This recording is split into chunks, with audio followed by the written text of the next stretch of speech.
ప్రకాశం జిల్లాకు సంబంధించి అత్యధికంగా ఉద్దానం తర్వాత ఫ్లోరిన్ వాటర్ ఉన్న సమస్య అక్కడ ఎక్కువ ఉంది.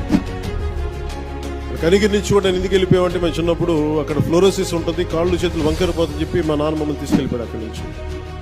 ఆ రోజు నుంచి ఈ రోజు వరకు కూడా అక్కడ సమస్యలు అట్లాగే ఉన్నాయి. వలస లాగాలి. ప్రకాశం జిల్లాకు సంబంధించి 1 కోటి కుటుంబాలకి సురక్షిత మంచినీరు అందించాలన్న ఒక మిషన్గా, ఒక ధ్యేయంగా ముందుకెళ్తున్నాం. మీరు మనసు పెట్టి దీన్ని సాధించేలా మీ అందరి సహకారం కావాలి మనస్ఫూర్తిగా కోరుకుంటూ